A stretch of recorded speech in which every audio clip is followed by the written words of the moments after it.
Bismillahirrahmanirrahim.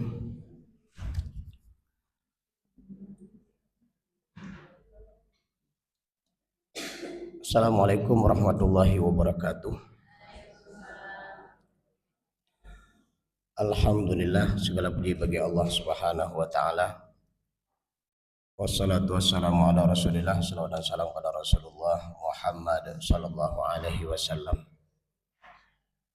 Adapun materi yang diberikan pada kami adalah urgensi atau pentingnya tarbiyah Al-Quran atau pendidikan Al-Quran dalam rumah tangga.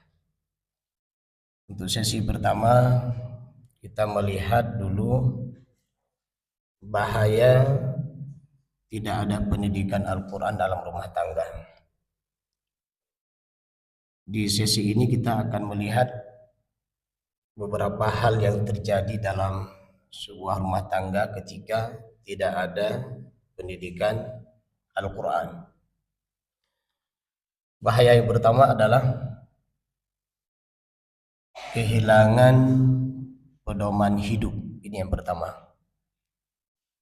Jadi bayangkan dalam sebuah perjalanan kehidupan kita tidak ada pedoman hidup.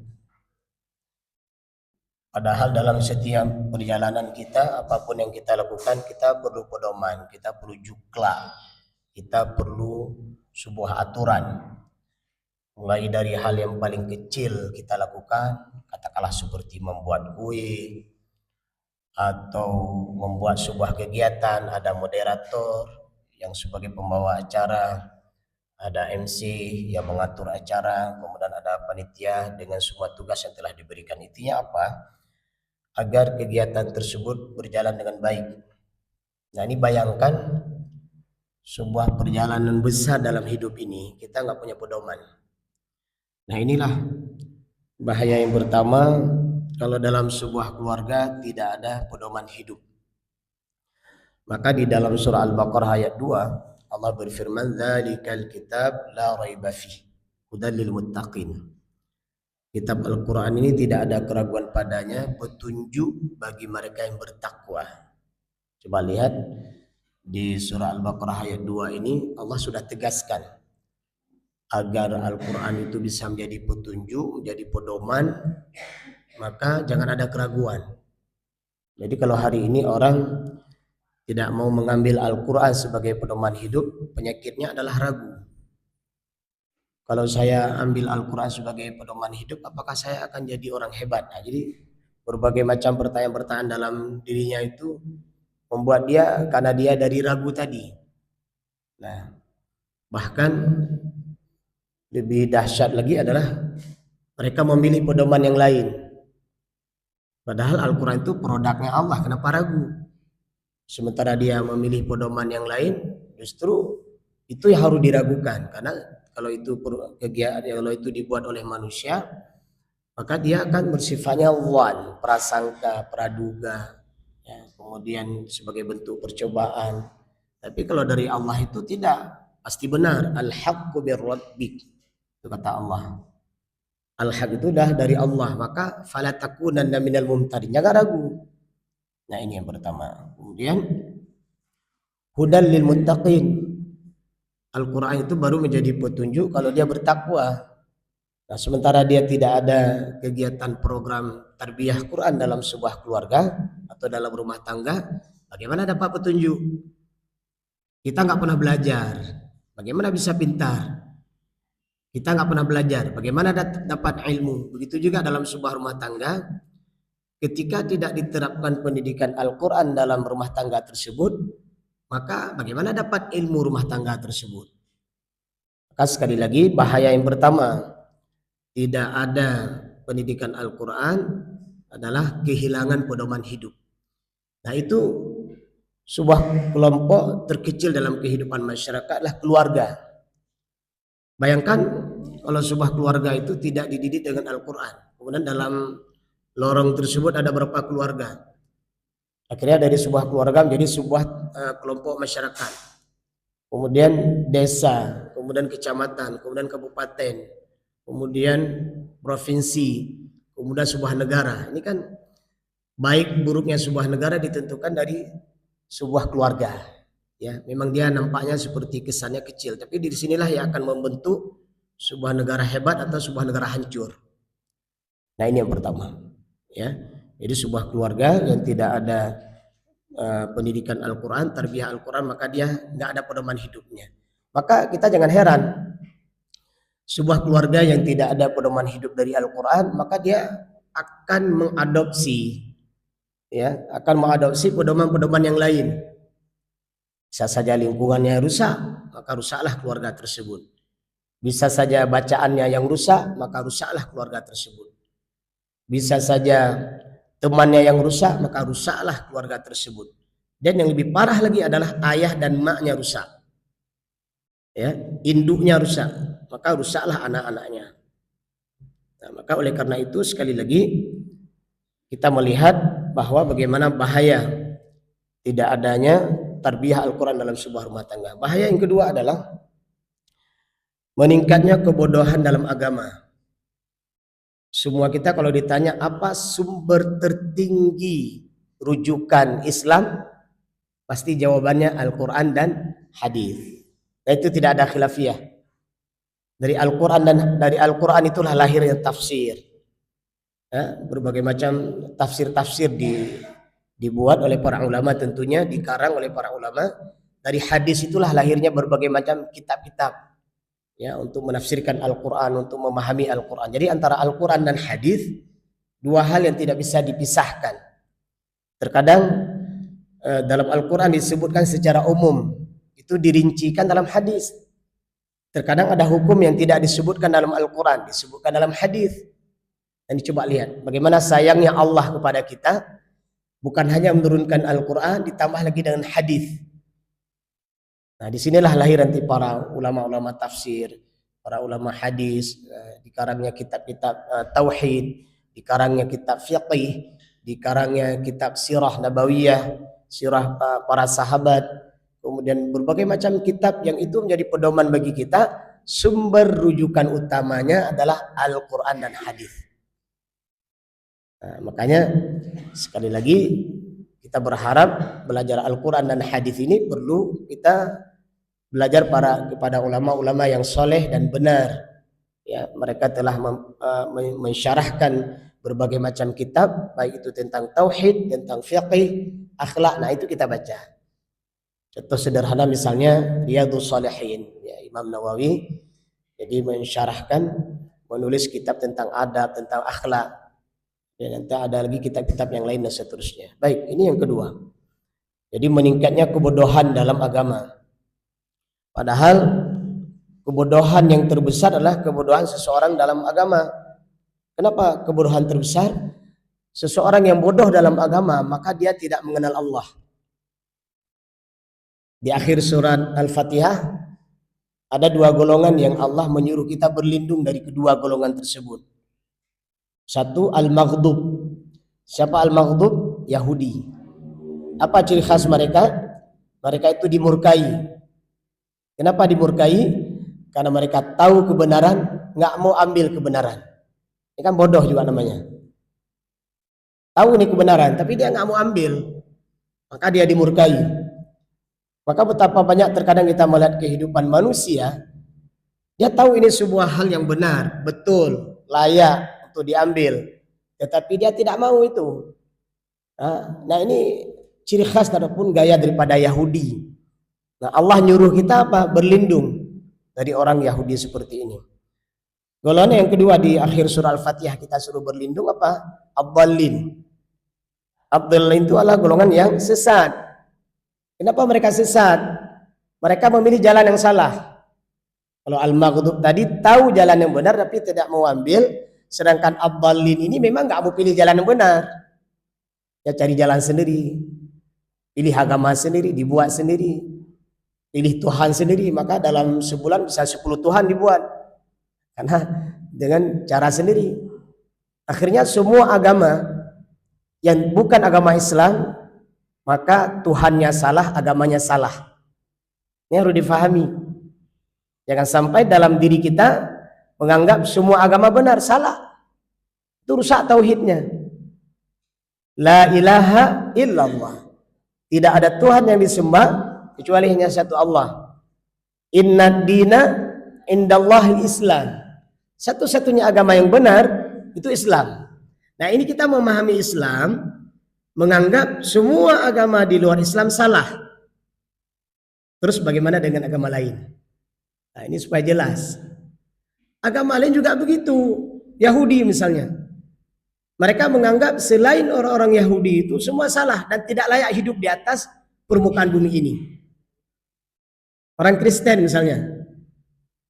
Selain orang Kristen itu dianggap domba yang sesat. Apa nggak marah kita dibilang domba sesat? Jadi kalau kita bilang sama mereka kafir itu jangan marah. Kenapa? Karena memang agama kita memahami selain Islam itu kafir. Nah, mereka juga demikian. Selain agama Kristen itu domba sesat, harus diselamatkan. Saya juga tidak tahu kemana mau diselamatkan. Nah, Hindu juga begitu, Buddha, ya, Konghucu, Shinto, berbagai macam agama, itu semua mereka meyakini agama mereka yang paling benar. Nah, inilah cara beragama. Dalam Undang-Undang Dasar 1945 kan ada tulisan itu, pasal 29. Semua warga Indonesia berhak melaksanakan agamanya sesuai keyakinan masing-masing, sudah jelas. Jadi tidak ada persoalan. Kalau kita bilang orang kafir, Nasrani, Yahudi sesat, tidak ada masalah. Karena memang dalam ajaran kita mengatakan mereka sesat. Di surah Al-Fatihah aja udah jelas. Belum lagi kita buka surat-surat yang lainnya. Jadi sekali lagi, inilah yang disebut dengan toleransi. Jadi toleransi itu bukan mencampur adukkan agama kita dengan agama lain, bukan mengatakan semua agama sama, itu bukan toleransi namanya. Saya nggak tahu apa namanya. Ada air, ada minyak. Minyak dengan air yang dicampur. Biarkan minyak sendiri, biarkan air sendiri. Untuk apa minyak? Untuk mobil, untuk motor, untuk Honda, entah apa namanya. Nah, air untuk apa? Banyak kan RO sekarang ini untuk diminum manusia. Nggak boleh dicampur, itulah namanya toleransi. Kalau dicampur air dengan minyak, apa yang terjadi? Diminum mobil mogok, diminum manusia mabuk. Udah jelas sampai di situ ya. Jangan ditipu oleh pemahaman liberal. Ya, semua agama salah itu, semua agama salah, semua agama benar. Nah, itu jangan ditipu kita. Jadi kita semua punya keyakinan masing-masing. Maka di akhir zaman yang harus dilakukan adalah kembalikan ajaran kepada dasar. Kalau kita di Islam apa? Ma'rifatullah, mengenal Allah. Ma'rifatul Rasul, mengenal Rasul. Ma'rifatul Quran, mengenal Al-Quran. Jadi harus kembalikan lagi kepada ajaran dasar hari ini. Kenapa? Di akhir zaman fitnah terbesar adalah terjadi percampur bauran agama. Maka tengoklah di sebagian daerah itu. Ketika ada maulid, orang Kristen datang. Ketika ada acara Natalan, orang Muslim datang. Itu agama apa? Coba. Mau masuk surga mana, mau nyembah Tuhan apa kayak gitu. Kacau itu, nggak boleh. Jelas ya? Baik.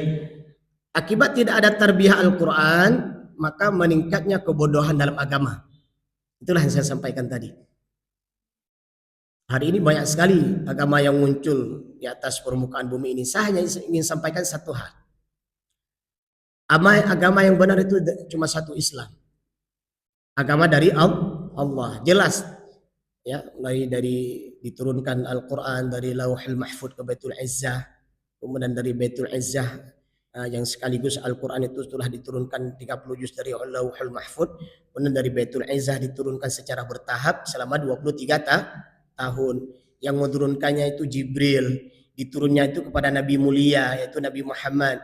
Nabi Muhammad sampaikan kepada sahabat, tabi'in dan seterusnya, sampai kepada ulama, sampailah kepada kita. Coba teliti dalam agama lain.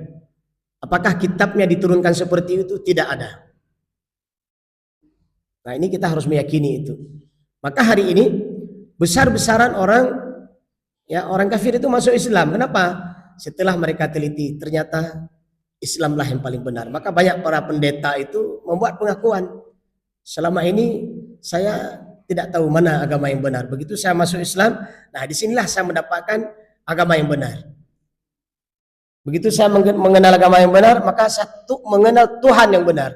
Dan Tuhan dalam agama Islam nggak ada gambarnya. Tengok tuh mana Tuhan kita, nggak ada gambar. Tapi Tuhan dalam agama lain banyak gambarnya. Ya ini mohon maaf, bukan menghibah, bukan memfitnah. Tauhid beginilah cara mengajarkannya, jelas, jangan abu-abu, harus jelas. A atau B. Nah, nanti di semua tempat beda, gambar Tuhannya di sini beda, gambar di sana Tuhannya beda. Apalagi kitabnya sudah diterjemahkan dalam berbagai bahasa, dalam bahasa Inggris, dalam bahasa Jepang. Tapi Al-Quran satu-satunya kitab yang tetap dalam bahasa Arab. Orang Jepang baca Al-Quran tetap bahasa Arab. Orang Cina baca Al-Quran, bahkan lebih bagus bacaannya. Orang Somalia, Nigeria baca Al-Quran, lebih bagus lagi bacaan Al-Quran mereka. Ibadahnya pun sama, ketika takbir semua serentak takbir. Coba lihat ibadah dalam agama yang lain itu beda-beda. Walaupun agamanya sama tapi ibadahnya beda. Kenapa? Agama dibuat oleh manusia. Ditanya lagi, surganya gimana? Surga juga dibuat oleh manusia. Jadi amburadul kan? Nah mereka aja nggak bisa menyelamatkan diri sendiri. Gimana cara buat surganya? Baik. Yang ketiga, bahaya tidak ada tarbiyah Al-Quran dalam rumah tangga.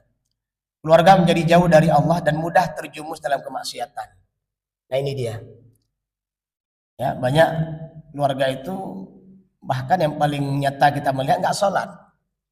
Nah, kenapa mereka nggak sholat? Ya nggak pernah diberikan tarbiyah Al-Quran. Padahal kalau kita membuka Al-Quran, tarbiyah yang luar biasa dalam Al-Quran itu apa? Tauhid, memperkenalkan Allah. Coba buka ayat kursi itu. Itu dalam ayat kursi paling kurang 17 kali Allah memperkenalkan diri di sana. Allahu la ilaha illa huwal hayyul qayyum lagi. Maha hidup dan terus menerus. Jadi kalau ada Tuhan tiba-tiba rusak, nggak bisa jadi Tuhan. Ya, apalagi nanti Tuhannya dibuat dulu, nggak bisa juga. Nah, ini baru satu atau dua ciri kita lihat. La ta'khudhu sinatun wa la nawm, nggak tidur dia. Kalau tidur gimana mengurus makhluknya? Nah, ini kira-kira seperti itu. Itu baru ayat kursi. Ada 17 kali lebih kurang Allah memperkenalkan diri di sana.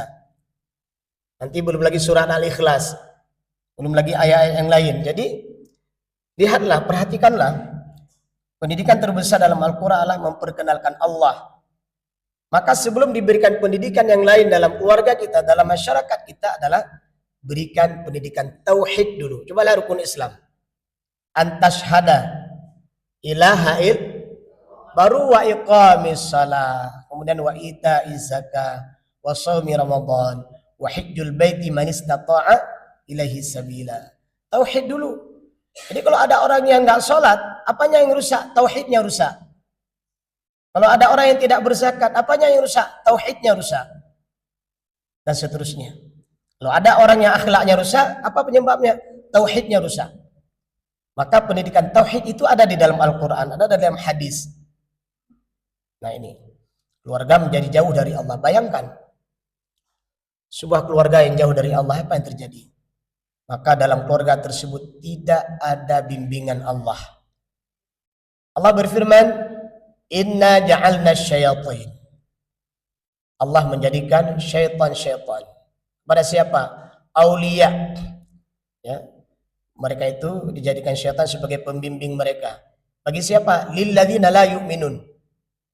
Orang-orang yang tidak beriman kepada Allah. Jadi orang-orang yang tidak beriman kepada Allah, orang-orang yang tidak beriman Rasul Nabi Muhammad sebagai Rasulullah, nah mereka tidak dibimbing oleh Allah. Ketika mereka tidak dibimbing oleh Allah, apa kata Allah dalam Al-Quran? Inna ja'alna syayatin. Kami jadikan syaitan-syaitan untuk membimbing mereka, untuk mengarahkan mereka. Kami jadikan iblis-iblis untuk membimbing dan mengarahkan mereka. Ngeri sekali. Ya, ngeri sekali. Maka bersyukur jadi orang beriman, Allah bimbing kita. Al-Quran jadi pedoman kita. Hadis Rasulullah jadi pedoman kita. Bagi orang yang tidak beriman atau munafik, mereka tidak dibimbing Allah dan mereka mengambil pedoman selain dari Al-Quran dan hadis Rasulullah SAW. Bahaya yang keempat adalah tidak memiliki akhlak yang baik. Ketika ada sahabat bertanya kepada istrinya bagaimana akhlaknya Rasulullah, Maka istrinya menjawab, kana khuluquhul Qur'an. Akhlaknya Rasulullah itu Al-Qur'an. Coba lihat. Semua diatur dalam Al-Qur'an. Dalam urusan pribadi, bagaimana menjadi pribadi yang baik, ada di dalam Al-Qur'an. Sebuah keluarga, sakinah, mawaddah, warahmah, ada dalam Al-Qur'an.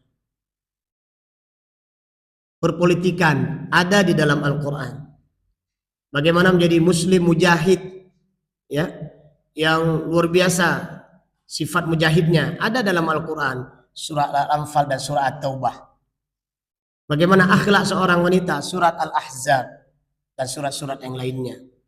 Jadi semua itu ada di dalam Al-Quran. Persoalannya hari ini adalah masyarakat atau banyak manusia tidak paham Al-Quran. Kalau bahasa Aceh itu Al-Quran fi sanding, dibaca oleh tikus ting. Nah, katanya begitu. Saya juga pernah dengar katanya begitu. Jadi tahu fi sanding, mbak sanding, ini pudu iwati. Nah, karena ini pudu iwati, saya yang baca ya tikus ting. Ya mohon maaf. Ya, seharusnya Al-Quran itu nggak bersama kita, di meja kita, di ruang kita bekerja, di rumah kita, ya. Ya kemanapun kita pergi, apalagi di handphone kita juga ada Al-Quran. Seharusnya itu harus selalu bersama kita. Nah ketika tidak ditarbiyah oleh Al-Quran dalam sebuah keluarga, maka keluarga tersebut tidak memiliki akhlak yang baik. Ya, mohon maaf, suami istri yang tidak paham tugasnya kepada anak-anaknya, suami yang tidak paham tugas pada istrinya, istri yang tidak paham tugas pada suaminya, orang tua yang tidak paham tugas pada anak-anaknya, kemudian anak-anaknya yang tidak berbakti pada orang tuanya, kan hancur itu. Ya, mereka orang mukmin, mereka orang muslim, tapi ketika kita masuk ke dalam keluarga tersebut tidak ada satupun ciri khas muslim. Pertama, nggak sholat. Rasulullah dengan tegas, barang siapa yang meninggalkan sholat dengan sengaja, muta'ammidan, maka dia kafir. Jelas itu. Nggak disebutkan meninggalkan sholat 1 waktu, 2 waktu, 3 waktu, tidak. Meninggalkan sholat dengan sengaja, kafir. Yang membedakan antara seorang mukmin dengan seorang muslim juga pada sholatnya. Pertama kali diperiksa saat seseorang nanti di akhirat dalam urusan kepada Allah, salatnya dulu. Orang kafir dapat jalur bebas kemana? Ke neraka. Ada orang mukmin, ada orang muslim juga dapat jalur bebas ke neraka. Siapa? Yang tidak sholat. Nerakanya pun dikhususkan. Neraka apa namanya? Neraka sakar. Ya, ma salakakum fi sakar? Qalu lam naku minal musallin. Nah, sholat nggak ada. Habis itu di mana lagi? Cara berpakaian. Cara berpakaian tidak menutup aurat. Nggak ada ciri khas Islam. Padahal Allah sudah perintahkan, ya ayuhan nabi qul azwajika wa banatika wa nisa'il mu'minin yudnina 'alaina min jalabibihinna. Ya kan? Coba lihat itu, surah Al-Ahzab ayat 59. Itu Allah perintahkan memang kepada Rasul. Rasul diperintahkan kepada siapa? Untuk pada istrinya, kepada anak-anaknya. Bukan hanya itu. Wa nisa'il mu'minin. Rasul diperintahkan pada istrinya itu diperintahkan pada anak-anaknya. Kemudian bukan hanya itu. Wa nisa'il mu'minin. Semua wanita mukmin, semua muslimah wajib menutup aurat. Dalilnya mana? Al-Ahzab 59 tadi. Berarti ketika orang mukmin, ya mohon maaf termasuk laki-laki ya, hari ini banyak kita lihat celana ponggol di atas lutut, itu kan tidak menutup aurat. Banyak sekali, coba lihat itu. Kalau kita tengok nampaknya dia muslim, nampaknya mukmin, tapi ciri khasnya kafir. Nah, ini dari segi menutup aurat. Belum segi makanannya, cara mereka makan, cara mereka minum. Belum lagi nanti pergaulan keluarganya, pergaulan dengan masyarakatnya. Coba perhatikan, dari ujung aki yang cemekam sampai ujung yang hitam, tidak ada satupun ciri khas Islam. Berarti dia apa namanya? Murtad kan? Murtad. Walaupun kita tidak ingin mengatakan dia murtad, tapi dia sudah tidak lagi nilai Islam pada dirinya. Mohon maaf, ya kita tidak menuduh dia murtad, tapi ciri khas Islam satupun tidak ada lagi dalam dirinya. Belum lagi nanti dalam berpolitik, politik orang kafir. Belum lagi nanti dalam sistem keamanan, sistemnya orang kafir. Dalam muamalah, sistemnya orang kafir. Terus di mana nilai Islamnya? Nggak ada. Nah ini hati-hati. Ya, karena tidak ditarbiyah dengan Al-Quran, maka mereka tidak memiliki akhlak yang mulia. Maka jangan heran hari ini sebuah zikir, jamaah zikir bisa berubah jadi konser. Kok bisa? Kapan Rasulullah mengajarkan kita zikir dengan konser? Nggak ada. La ilaha illallah bukan lagi la ilaha illallah. Sambil lompat-lompat, sambil joget-joget. Kapan Rasulullah ajarkan seperti itu? Mereka tidak ditarbiyah dengan Al-Quran. Mereka ciptakan sendiri cara-cara beribadah. Sudah terjadi pada zaman umat Nabi terdahulu. Ya, ketika ibadahnya diciptakan sendiri oleh seseorang, ya, bukan berdasarkan Al-Quran dan Sunnah. Akhirnya apa? Ibadahnya rusak. Hal ataka hadithun ghashiyah. Wujuhu yawma idzin khashi'ah. Amilatun nasibah. Berlelah-lelah, bercapek-capek beribadah. Tasla naran, akhirnya dicemplungkan ke dalam api neraka jahanam. Hati-hati. Kita ini manusia loh. Manusia itu kan makhluk lemah. Sehebat apapun manusia, mati. Ketika sudah mati, coba lihat. Fir'aun saja itu. Siapa yang mau sama Fir'aun yang sudah mati? Diawetkan lagi kan? Padahal itu untuk jadi pelajaran. Nah, itu Fir'aun yang super maha sombong. Sekarang udah jadi mayat, udah diawetkan begitu. Nah, coba lihat apa kemampuan dia. Nggak ada. Dan tidak akhirat. Setelah terjadi kiamat besar, maka Allahul Wahidul Qahhar itu menyeru, wahai hamba-hambaku yang dulu selama hidup di dunia salah menyembah Tuhan, hari ini saat ini datangkan Tuhan-Tuhan yang salah tersebut. Kalau bahasa bebasnya, Allah ingin lihat Tuhan yang salah itu yang mana. Bayangkan, sebuah pemandangan yang sangat dahsyat. Tuhan-Tuhan yang salah itu sudah hancur semua, berbentuk patung, batu, kayu besar, sungai, matahari yang disembah sudah berjatuhan, langit yang disembah sudah digulung, gunung yang disembah sudah terbang berterbangan. Idza zulzilat itu sudah hancur semua. Ini kan pelajaran buat kita, ditegaskan. Selama hidup di dunia jangan pilih agama yang salah, jangan sembah Tuhan yang salah. Tauhid itu. Hadisnya sahih. Barang siapa yang di akhir hidupnya bisa mengucapkan 2 kalimat syahadat, ya. 2 kalimat syahadat. Apa kata Rasulullah? Dakhalal jannah. Ya ayyuhalladzina amanu taqullaha haqqa tuqatih wa la tamutunna illa wa antum muslimun. Wa'bud rabbaka hatta ya'tiyakal yaqin. Sembahlah Tuhanmu sampai kamu mati. Nah, ini harus ada, ya. Sebuah kekuatan itu terpatri, tetap terjaga dalam diri kita. Gak boleh nyembah selain Allah.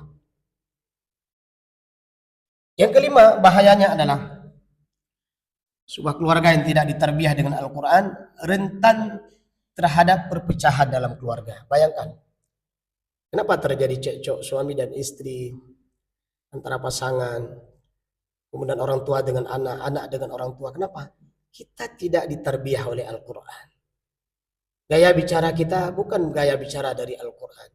Bermuamalah kita bukan bermuamalah dengan seperti Al-Quran. Maka terjadi perpecahan. Ya. Maka orang kafir, ketika Allah sebutkan orang kafir, orang munafik, meskipun mereka terlihat orangnya hebat-hebat, kuat-kuat, tapi Allah mengatakan wa qulubuhum syatta. Hati mereka itu berpecah. Ya, tidak ada persatuan. Perampok, penjahat, mana ada bersatu dia? Ada 5 orang perampok, sama-sama mencuri. Itu berangkat, dia bunuh dulu 1 orang, tinggal 4 orang. Begitu dapat yang dicuri, bunuh lagi 1 orang, tinggal 3 orang. Saat pulang membawa hasil rampokannya, dibunuh lagi 1 orang, tinggal 2 orang. Nah, 2 orang ini sama-sama sudah memberikan racun di makanannya. Kasih racun sama dia, biar dia mati. Yang di sana juga gitu. Kasih juga racun. Makanlah sama-sama dia. Ayo kita nikmati makanan. Selesai dia makan, mati dua-dua kan? Udah habis, tadi 5 orang berangkat semua mati. Kenapa? Nggak ada ini. Maka ketika terjadi persoalan dalam rumah tangga kita, kembali pada Al-Quran. Berarti hari ini kita telah meninggalkan Al-Quran. Maka terjadi perpecahan. Keenam, anak tidak memiliki rasa hormat terhadap orang tua. Ini penyakit akhir zaman. Saya memperhatikan anak-anak hari ini itu hidup di alam sendiri. tidak mau dicampuri oleh orang tuanya. Ini mohon maaf, saya nggak tahu ini sebuah penyakit gejala baru. Silakan nanti pakar psikolog coba berembuk ya. Para psikolog berembuk dengan ahli tafsir Quran, dengan ahli sirah nabawiyah, orang ahli parenting, silakan berembuk. Coba lihat apa solusinya. Ya. Kalau melihat hadis Rasulullah itu memang di akhir zaman itu nanti budak melahirkan tuannya. Apakah ini bagian dari penjabaran hadis ini? Akhirnya maksudnya anak-anak itu nggak bisa diatur lagi sama orang tuanya. Nah ini persoalan terbesar. Maka cari tarbiyah terbaik. Maka salah satunya apa? Bukan salah satunya. Satu-satunya apa? Kembali pada Al-Quran. Dalam surat Al-Isra ayat 23 dan 24. Itu aja udah lumayan. Wa qadha rabbuka alla ta'budu illa iyyahu wa bil walidaini ihsana. Allah suruh sembah Tuhanmu dan jangan syirik. Nah ini ternyata tauhid juga diajarkan. Nah setelah tauhidnya bagus, beriman pada Allah dan Rasul, wabil walidaini ihsana. Coba lihat, Allah menggandengkan antara beribadah kepada Allah dan tidak syirik dengan wabil walidaini ihsana. Artinya apa? Ternyata birrul walidain itu sangat penting. Tapi ternyata di akhir zaman justru anak-anak tidak mau menghormati orang tua, padahal itu sangat penting. Maka ajarkan ini. Nah, kita lihat lagi kalimat berikutnya. Imma yablughanna 'indakal kibara ahaduhuma aw kilahuma fala taqul lahumā uff. Orang tua bayangkan yang memelihara anaknya dari sejak lahir sampai dinikahkan. Nah, para anak-anak harus ingat, ketika orang tua Anda sudah lanjut usia, imma yablughan na indakal kibara ahaduhuma, apakah salah satu di antara keduanya atau kedua-duanya sudah lanjut usia, apa Allah katakan fala taqul lahumā uff. Nah, kalau melihat dari kalimat ini menunjukkan bahwa kalau orang tua sudah memelihara anaknya sampai dewasa, maka anaknya wajib merawat orang tuanya sampai meninggal. Dalam merawatnya harus sabar. Maka Allah katakan apa? Fala taqul lahumā uff. Uff ini sebuah persoalan yang paling kecil, nggak boleh dilakukan pada orang tua. Apalagi kalau ada lakukan kezaliman yang lebih besar dari itu, lebih nggak boleh lagi. Ya, menelantarkannya, membiarkannya, tidak memberikan makan dan minumnya. Kan banyak kita lihat. Mohon maaf ya. Semoga Allah melindungi mereka dan memberikan hidayah serta memberikan kebaikan pada orang tua yang berjalan sendiri entah kemana. Nggak ada rumahnya. Anak-anaknya sudah hebat-hebat semua. Sudah jadi profesor, doktor lagi. Yang entah apa. Jadi ternyata orang tua yang ditelantarkan. Kalau tahulah kita begitu seperti ini, anak ketika sudah besar jadi ini punya pangkat dan jabatan hebat, kita ditelantarkan, nggak usahlah sekolahkan, masya Allah, ya, nggak usahlah sekolahkan anaknya tinggi, ya betul. Nah, nggak juga berarti ibu terpengaruh dengan pemahaman saya, ya kan? Banyak sekali kasus, saya tidak perlu sampaikan di sini. Anaknya udah hebat, ya, udah jadi profesor, doktor, entah apa dia hebat. Tapi yang digugat siapa? Orang tuanya. Yang dilapor ke polisi siapa? Orang tuanya. Ini bukan ghibah apa ini ghibah yang baik yang perlu kita sampaikan. Bagaimana dahsyatnya durhaka anak pada orang tua hari ini.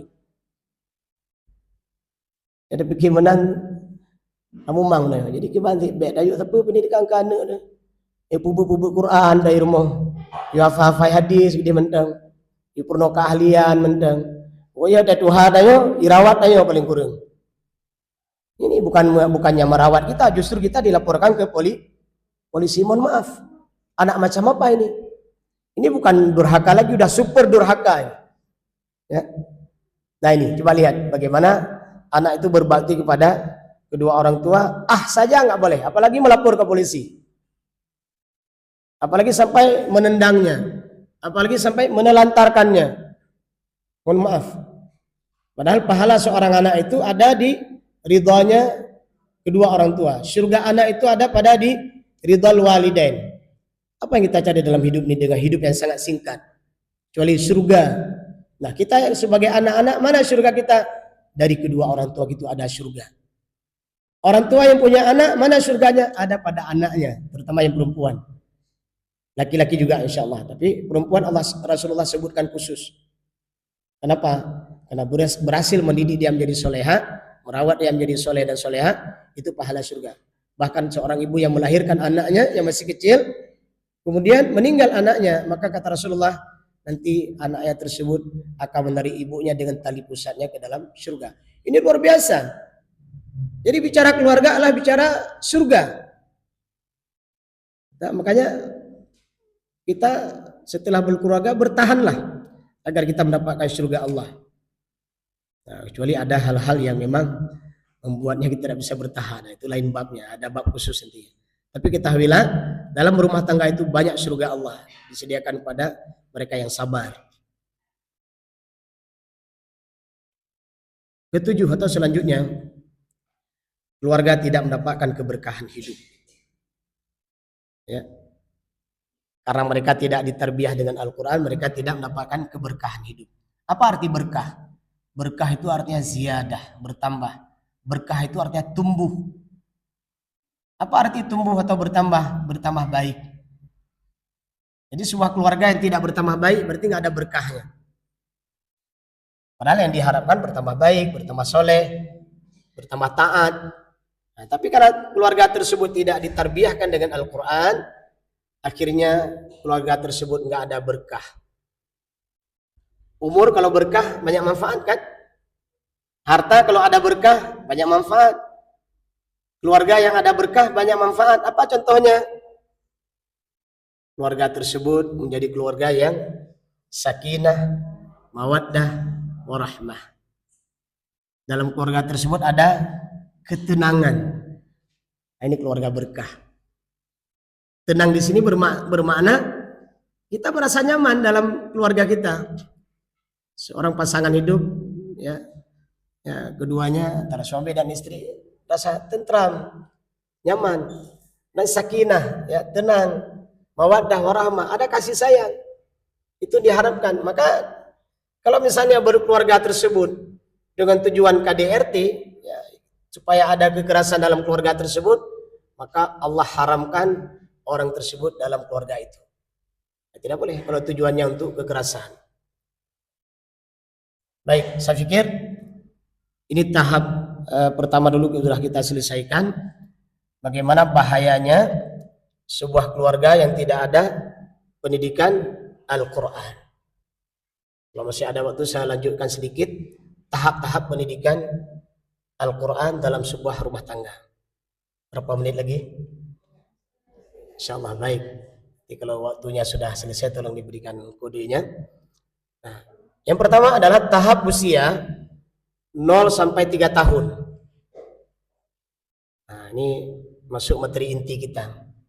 Kalau tadi sengaja saya sampaikan bahaya tidak ada pendidikan dengan Al-Quran supaya kita faham, ya, agar kita bersemangat bagaimana mendidik sebuah rumah tangga dengan Al-Quran. Tahap pengenalan, ya, usia 0 sampai 3 tahun. Bagaimana cara mendidiknya? Pendidikan Al-Quran dalam rumah tangga tersebut. Membiasakan membaca Al-Quran di rumah. Ya. Orang tua sebaiknya sering membaca Al-Quran di depan anaknya. Suara bacaan Al-Quran itu akan menjadi bagian dari lingkungan. Di anak-anak itu yang mendengar ternyata suara Al-Quran. Kalau ada bayi dalam rahim, ya, itu juga dia sudah mulai mendengar Al-Quran yang dibaca. Ya, ini tujuannya, ya. Jadi usia 0 sampai 3 tahun biasakan baca Al-Quran. Kemudian yang kedua, memutar murattal Al-Quran. Saya sudah sampaikan kemarin sebuah kisah seorang adik dan abang menghafal Al-Quran 3 tahun entah 4 tahun. Adik dan abang. Tapi nggak menghafal Quran. Kenapa? Gimana caranya? Di rumahnya dihidupkan murattal 24 jam. Nah, 24 jam yang terdengar bunyi Al-Quran aja. Syekh Mishari Rashid. Akhirnya apa? Anak itu hafal Quran plus iramanya, plus tartilnya, plus tajwidnya, plus penghayatannya. Kenapa? Semua sudah lengkap dalam tilawah Al-Quran Mishari Rashid tersebut. Ada syekh-syekh yang lain juga. Nah, ini kebetulan dihidupkan Mishari Rashid. Ya. Dibaca langsung bisa baca dengan tartil dia, langsung bisa hafal. langsung dia menghayati kalimat-kalimatnya, dan dia langsung jadi penghafal Al-Quran dengan bacaan tartil. Nah, ini contoh. Ya. Kemudian bagaimana lagi selanjutnya? Mengajak anak berinteraksi dengan Al-Quran. Misalnya memperlihatkan mushaf, ya, mushaf, menyentuhnya, meletakkan di tempat terhormat. Nah, ini ajarkan kepada anak bagaimana akrab dengan Al-Quran. Termasuk bagaimana kita memperkenalkan kepada anak kita, ya, nama-nama surat dalam Al-Quran. Ya kan? Dimulai dengan surah Al-Fatihah. Jumlahnya ke depannya itu sampai 114 surat. Diakhiri dengan surat An-Nas. Itu perkenalkan. Nama-nama surat itu perkenalkan. Kemudian kemudian perkenalkan juznya. Ya, dalam satu juz ada berapa surat. Itu perkenalkan semua. Ada di antara mereka nggak tahu mana batasan juznya. Nah, itu diperkenalkan. Nama-nama surat beserta artinya. Nah, ini kan lumayan juga kan? Perkenalkan surat Al-Baqarah menceritakan tentang sapi betina. Ada apa? Nah, jadi sampaikan secara umum. Surah Ali Imran, yaitu keluarga Imran. Ada apa? Nah, kemudian surah An-Nisa menceritakan tentang fiqih wanita misalnya. Dan fikih-fikih keluarga dan yang lainnya. Jadi kenapa An-Nisa? Dari mana diambil?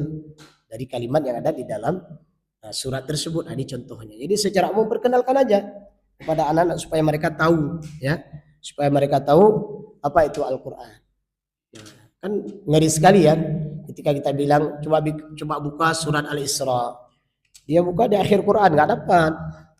Di akhir Quran itu surah An-Nas, surah Al-Falaq, surah Al-Muluk, surah Al-Qalam. Al-Isra itu di tengah-tengah Quran itu misalnya. Terkadang jangan anak-anak, ibu-ibu juga begitu, bapak-bapak juga begitu kadang-kadang. Ayo buka surah Al-Baqarah, dibuka terus dari akhirnya, nggak dapat. Karena Al-Baqarah itu dari sebelah kanan. Nah, ini contohnya. Ya. Nah, nanti ajarkan dia. Ini ada surat yang panjang, ada surat yang pendek. Nah, ini contohnya. Ya. Itu pembiasaan. Kemudian tahap pembelajaran. Usia 4 sampai 6 tahun. Pada usia ini anak mulai bisa berbicara dengan jelas dan memiliki rasa ingin tahu yang tinggi sehingga mereka dapat mulai belajar membaca dan menghafal Al-Qur'an. 4 sampai 6. Kita udah terlambat ternyata, mohon maaf ya. Enggak masalah. Yang udah tua pun masih boleh hafal Quran. Cara mendidiknya bagaimana? Mengajarkan huruf hijaiyah. Persoalan terbesar kita hari ini adalah ketika anak tidak bisa membaca Al-Quran, itu dimulai dari huruf yang salah. Maka ajarkan huruf yang benar, huruf hijaiyah tersebut. Ada huruf yang terpisah, ada huruf yang bersambung di awal, ada huruf yang bersambung di tengah, ada huruf yang bersambung di akhir kalimat. Itu ajarkan semua. Ya. Ngajarkan doa dan ayat pendek. Mulai terus dengan doa-doa ada dalam Al-Quran. Kenapa ya Bu ya? Beli nanti buku kumpulan doa-doa di dalam Al-Quran dan hadis-hadis Rasulullah. Ajarkan kepada anak. Jangan ajarkan doa yang salah. Tapi ajarkan doa yang ada dalam Al-Quran dan hadis. Kemudian menggunakan metode bermain. Nah, ini hati-hati, jangan salah metode. Bermain sambil belajar atau belajar sambil main-main, mana yang benar? Nah, silakan disetting nanti, jangan salah. Ya. Nanti ketika kita antarkan anak belajar Quran, ternyata waktu pulang ke rumah nggak bisa apa-apa. Ternyata isi kegiatannya apa? Main-main, maka nggak dapat apa-apa dia. Ya, hati-hati. Tahap ketiga adalah tahap pemahaman. Usia 7 sampai 10 tahun. Masya Allah. Pada tahap ini anak mulai bisa berpikir logis dan memahami makna dari apa yang mereka baca. Ajarkan terjemah Al-Quran. Ya. Banyak sekali ya kitab-kitab terjemah Al-Quran, terutama terjemah berkata. Subhanallah, saya melihat dari program Quran untuk anak-anak kita di sini sudah mulai diajarkan ya. Kemudian termasuk terjemah dan hadis-hadis harian. Ini dipertahankan dan ditingkatkan nanti insya Allah. Ya. Nah, cara mendidiknya bagaimana? Mengajarkan tajwid dan bacaan yang benar. Nah, kalau tadi di usia sebelumnya itu mengajarkan makharijul huruf ya, huruf yang benar. Ini sudah bisa diajarkan tajwid dan bacaan yang benar. Nah, saya ingin sampaikan metode pembelajaran yang terbaik dalam mengajarkan Al-Quran kepada anak adalah langsung guru praktek. Contohnya, Alhamdulillahi Rabbil Alamin misalnya. Maaf ya. Al-Alamin. Jadi anak langsung niru. Jangan memarahi anak, jangan memukul anak. Setiap salah panggil namanya. Nah, Ananda, adik, coba lihat bacaan Ustaz, coba lihat bacaan Ustazah. Maliki yaumiddin, ya tirunti. Maliki. Nah, coba lihat lagi ya.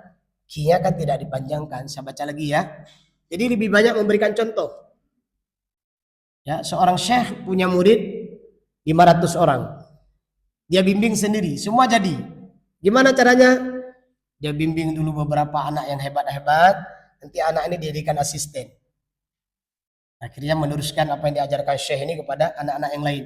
Buat halaqah-halaqah. Tapi dia kontrol semua. Yang udah besar-besar ini, store lagi sama syekh ini. Nanti yang kurang-kurang lagi, datang lagi syekh itu datang menyimak. Dan langsung duduk bersama anak. Dengan sabar. Jadi saya ulang sekali lagi. Bacaan, cara mendidik yang paling sederhana adalah seorang guru langsung memperkenalkan bacaan yang benar. Sehingga anak meniru. Kenapa? Anak lebih mudah dapat informasi, lebih mudah dapat belajar ketika dia meniru. Cobalah belajar karate. Kan seorang tutor langsung mempraktekkan bagaimana menyerang. Ya kan nggak dibilang kamu serang. Gimana cara serang nggak tahu.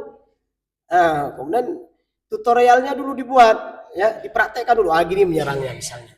Nah, Quran juga begitu. Bagaimana cara baca dengung? Praktekkan dulu. Ya. Bagaimana baca 3 alif? Praktekkan dulu. Bagaimana baca qalqalah? Praktekkan dulu. Ketika salah, praktekkan lagi. Berapa kali? Walaupun 10 kali nggak masalah. Sampai anak itu bisa. 10 kali udah kita ulang-ulang, dia udah ulang-ulang juga, nggak bisa juga, bersabarlah. Minimal dia sudah dapat 30%. Besok gitu lagi. Ulang-ulang lagi, naik lagi 50%. Besok begitu lagi sampai dia jadi.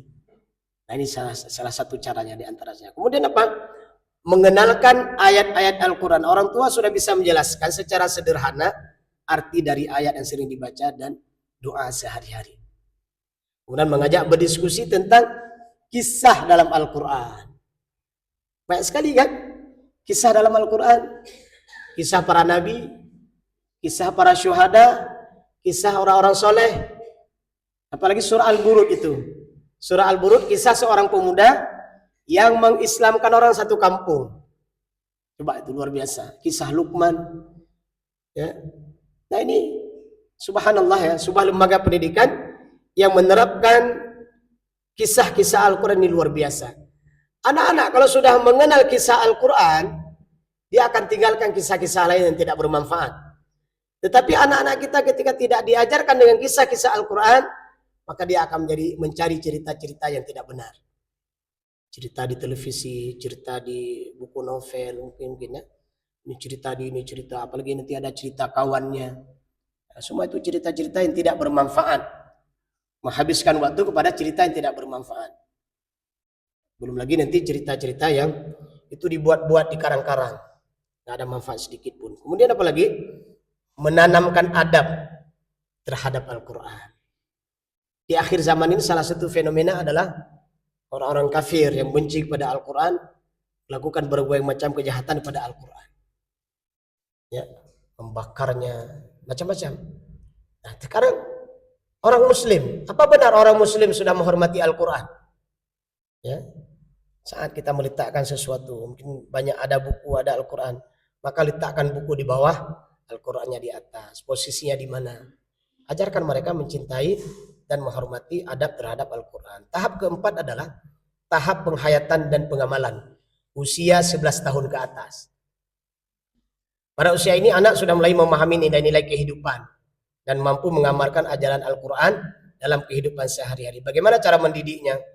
Membiasakan membaca dan mempelajari tafsir. Masya Allah. Naik lagi ya, ritnya ya. Banyak sekali.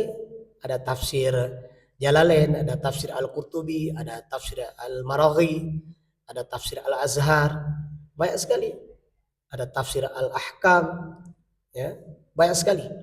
Nah, inilah harus kita ajarkan. Ajarkan tafsir kepada anak-anak kita. Minimal satu hari satu ayat. Kan nggak ribet kan? Nggak susah belajar tafsir. Satu hari satu ayat. Alif Lam Mim. Apa tafsirnya? Buka. menurut Jalalain ini, menurut As-Sa'di ini, menurut Al-Baghawi ini, menurut Ibnu Katsir ini. Lihat semua. Tak susah kan? Satu hari satu ayat. Maka seminggu berapa udah, sebulan dah berapa, setahun dah berapa. Ini bisa dipraktekkan di sekolah, di lembaga-lembaga pendidikan. Memanfaatkan waktu tausiah. Tausiah pagi, tausiah siang, tausiah sore, tausiah malam. Saat setiap habis salat. Ini kan luar biasa. Setiap habis salat saja kalau di ma'had, ya, di lembaga-lembaga pendidikan Al-Quran, lembaga-lembaga pendidikan Dinul Islam, setiap waktu salat satu ayat saja diajarkan tafsir. Berarti dia dalam satu hari sudah bisa lima ayat. Itu satu hari. Bayangkan dia bertahun-tahun dia di ma'had. Ya, pulang dari ma'had udah bisa dia berapa tafsir Al-Quran. Belum lagi nanti masuk kelas khusus. Belum lagi nanti dibuat daurah khusus. Itu yang sehari-hari saja. Indah sekali. Cuman yang membaca tafsir ini, ya tahulah ilmu tafsir minimal 50%. Jangan menafsirkan dengan akalnya, nggak boleh. Maka baca terus langsung di tafsirnya. Ini Ibnu Katsir ini. Menurut Jalalain gini. Menurut Buya Hamka tafsir Al-Azhar ini. Jadi anak kenal. Bayangkan, setiap anak sudah diajarkan dengan Al-Quran dan tafsir Al-Quran, begitu dia bergaul dengan teman-temannya. Aku dengar dalam tafsir Al-Quran itu, kita kalau makan itu halal dan baik. Menurut Ibnu Katsir halal dan baik, oh dah luar biasa itu. Ada enggak? Ini merinding kita. Ya, bagaimana semua anak-anak kita berbicara dengan Al-Quran dan menyebutkan para mufassirnya. Padahal sederhana. Kemudian apa lagi? Menerapkan ajaran Al-Quran dalam kehidupan sehari-hari. Misalnya, nilai kejujuran, kesabaran, disiplin, kasih sayang. Kan luar biasa itu. Ya. Bagaimana Al-Quran mendidik kita sabar. Apa ayat tentang sabar? Bagaimana Al-Quran mendidik kita disiplin? Apa ayat tentang disiplin? Kemudian apa lagi? Mengajak berdiskusi tentang hukum Islam dalam Al-Quran. Masya Allah. Ada hukum warisan. Ada hukum tentang apa itu. Kan banyak sekali di dalam Al-Quran itu. Talak, pernikahan. Itu semua ada di dalam Al-Quran. Tinggal kita mengambil ayat-ayat tentang hukum, berdiskusi dengan anak. Tapi saya tidak mampu. Datangi Ustadz Tengku Kiai yang ahli tafsir. Ustadz, saya mau diskusi masalah pernikahan misalnya. Yang ada dalam Al-Quran. Luar biasa. Ya. Udah apa lagi? Memberikan contoh dalam berperilaku. Orang tua harus memberikan contoh dalam mengamalkan nilai Al-Quran. Kembali ke orang tua. Ya. Jadi ternyata untuk mendidik anak kita paham Al-Quran, ternyata orang tua harus paham juga. Nah, kenapa? Karena orang tua langsung memberi contoh dan anak langsung melihat. Tahap kelima adalah tahap pembiasaan dan pemantapan usia remaja dan dewasa. Gimana caranya? Membiasakan membaca Al-Quran setiap hari. Tidak pernah terlepas itu. Lihat surah Al-Jumu'ah ayat 2. Huwallazi ba'atha fil ummiyina rasulan minhum yatluna 'alaihim ayati. Rasulullah mendidik umat pada saat itu yatlu 'alaihim ayati. Ya. Jadi jangan lupa itu. Target bacaan enggak boleh enggak, harus ada. Walaupun nanti ada terjemah, ada tafsir, ada tadabbur. Tapi membaca ini jangan lemah. Paling kurang berapa? Satu hari satu juz. Paling kurang. Kenapa? Bacaan Al-Quran itu wayuzakkihim, akan mensucikan hati-hati mereka, akan membersihkan pendengaran mereka. Ya. Kenapa lagi? Mengajak anak mengikuti kajian dan majelis ilmu. Nah, ini ibu-ibu semua ya. Nah, tidak ada anak-anak. Nah, nanti kita buat sebuah khusus kajian anak ibu-ibu, bukan anak orang lain. Ibu yang punya anak, punya cucu, bawa dia untuk ikuti kajian. Atau bersamaan dengan ibu bawa anak, tapi kasih tahu jangan ribut. Ya. Nah, jangan ribut. Atau nanti pergi mamahnya, pergi anaknya kita buat kelas khusus di atas misalnya. Nah, jadi dapat mamanya dapat, anaknya juga dapat. Ini kan bagian daripada pendidikan juga. Anak yang sering diajak mengikuti majelis ilmu, sering diajak ke masjid, sering diajak ke saudara-saudaranya, itu kan akan berbekas. Ketika orang tuanya sudah tidak ada, sesuatu kebiasaan itu akan menjadi kebiasaan dia. Bayangkan kita tidak mengajak anak ke majelis ta'lim, tidak mengajak anak kepada saudara-saudara kita, ahli waris kita, ya karib kerabat kita, semua itu tidak kita lakukan, maka anak akan mencari ya bi'ah sendiri, bergaul dengan teman yang salah, pergi ke tempat yang salah. Kenapa? Karena kita tidak memperkenalkan tempat yang benar. Kemudian apa lagi? Mendukung mereka untuk mengajarkan Al-Quran. Nah, naik levelnya ya. Pastikan, targetkan mereka bisa mengajarkan Al-Quran. Karena dengan mengajar Al-Quran dia merasa dihargai. Kalau dia tidak tahu nanti akan bertanya. Selanjutnya yang terakhir adalah menggunakan Al-Quran sebagai pedoman dalam pengambilan keputusan. Coba lihat, dalam keluarga sudah kita biasakan itu. Bagaimana Al-Quran mengajarkan kita mengambil keputusan. Bagaimana nanti dalam sebuah masyarakat. Anak yang sudah kita didik dalam keluarga mengambil keputusan berdasarkan Al-Quran dan hadis Rasulullah, nanti jadi kepala lorong. Dia akan menjadi pemimpin yang akan meneruskan apa yang sudah kita didik dalam keluarga. Nanti jadi camat. Dia akan mendidik kecamatan tersebut dalam mengambil keputusan berdasarkan Al-Quran dan hadis. Jadi apa lagi? Jadi bupati. Bupati yang menerapkan Al-Quran dan Sunnah dalam kabupatennya. Ayo, jadi apa lagi? Jadi gubernur. Gubernur yang sudah dididik oleh ayah dan maknya dalam rumah tangganya tafsir Al-Quran. Jadi gubernur dia akhirnya menerapkan daerah pemerintahannya itu dengan Al-Quran dan Sunnah. Terakhir jadi apa? Jadi presiden. Seorang presiden yang dididik dari keluarga tafsir Al-Quran. Maka dia akan memerintahkan negaranya dengan Al-Quran dan Sunnah Rasulullah SAW. Saya pikir demikian materi singkat yang bisa saya sampaikan. Bahaya tidak ada tarbiyah dalam Al-Quran, dengan Al-Quran dalam rumah tangga. Dan secara umum saya sampaikan metode penerapan tarbiyah Al-Quran dalam rumah tangga. Semoga bermanfaat. Alhamdulillahirabbil alamin. Subhanakallahumma bihamdik asyhadu an la ilaha illa anta astaghfiruka wa atubu ilaika. Assalamualaikum warahmatullahi wabarakatuh.